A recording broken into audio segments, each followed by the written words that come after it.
अमीर जमात इस्लामी कराची हाफिज नईमुर रहमान का town municipal corporation Landhi के तहत मुफ्त IT कोर्स के सिलसिले में एप्टीट्यूड टेस्ट के शिरकत से खिताब। कराची, जब जमात इस्लामी कराची के बच्चों और बच्चों को IT की फ्री तालीम दिलवा सकते तो हुक्मरान क्यों नहीं कर सकते। शहर के नौजवान माएँ बहनें और बुजुर्ग और नौजवान जमात इस्लामी को मैंडेट देंगे। जमात इस्लामी सिंध हुकूमत बनाएगी और हम कराची समेत सिंध के अवाम की खिदमत करेंगे। जमात इस्लामी कराची और सिंध के अवाम का सौदा नहीं करेंगे। हम कराची और सिंध के अवाम के लिए तालीम, रोजगार, बाइज्जत ट्रांसपोर्ट की सहूलियात फराहम करेंगे। जमात इस्लामी ने शहरियों का हाथ थाम लिया है, हम उन्हें तालीम के मैदान में आगे लेकर जाएंगे। हम कराची के बच्चों को भी एम्पावर करेंगे। शहर की लड़की भी तालीम के मैदान में तरक्की करेंगी। जमात इस्लामी के टाउन चेयरमैनों ने 20 साल से खड़ी हुई टाउन में गाड़ियों की मरम्मत करवा दी है। हम किसी ताले आजमा का शिकार नहीं होंगे। कराची तरक्की करेगा, पूरा पाकिस्तान तरक्की करेगा। जमात इस्लामी के तहत, अल खिदमत के तहत हजारों बच्चों को और बच्चियों को पढ़ा सकते हैं, यूथ को आगे बढ़ा सकते हैं, तो फिर टाउन के वसाइल से, तो फिर कराची के वसाइल से, फिर सिंध हुकूमत के वसाइल से, फिर वफाकी हुकूमत के वसाइल से ये लोग क्यों नहीं करते। और इनका दौर अब खत्म हो गया। मैं आपको बताना चाहता हूँ, आपके पास बहुत बड़ी ताकत है, बहुत बड़ी कुव्वत है। 47 सूबाई असम्बली की सीटें हैं, आपके पास 22 कौमी असम्बली की सीटें हैं। पहले हमारी ये सीटें वडेरों के आगे ढेर हो जाती थी, माफिया और करप्शन का बाजार गर्म होता था।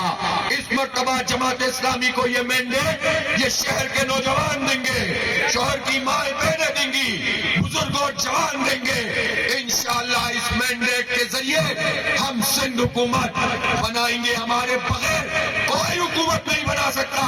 और हम फिर अपनी जात के लिए कुछ नहीं मांगेंगे, अपने आप के लिए कुछ नहीं मांगेंगे, अपनी पार्टी के लिए कुछ नहीं मांगेंगे। जिसको हुकूमत बनानी होगी वो कराची के बच्चों को पढ़ाने का जब एग्रीमेंट करेगा, कराची के पानी का एग्रीमेंट करेगा, कराची की ट्रांसपोर्ट का एग्रीमेंट करेगा। और इसी तरह जो नेमतुल्लाह खान का ख्वाब था कि mass transit programme, light rail system, जब लाहौर में हमारे टैक्सों से ऑरेंज ट्रेन चल सकती है तो कराची में क्यों नहीं चल सकती। हैरेसमेंट का शिकार होती है। इंशाअल्लाह वो निजाम लाएंगे कि मुकामी पुलिस होगी, CCTV कैमरे लगाएंगे, पैसा नहीं खाएंगे तो सारे काम होने लगेंगे। काम भी वही है। गाड़ियां जमील भाई ने ठीक करवा दी। जो गाड़ियां खड़ी हुई थी 20 साल से पत्थरों के ऊपर, ईंटों के ऊपर बन रहे थे, वो मेरे और आपके टैक्स के पैसे हैं, लेकिन गाड़ियां नहीं चल रही थी। जब थोड़े से दिनों में इंशाअल्लाह, और इंशाअल्लाह ये शहर तरक्की करेगा, सूबा तरक्की करेगा, मुल्क तरक्की करेगा।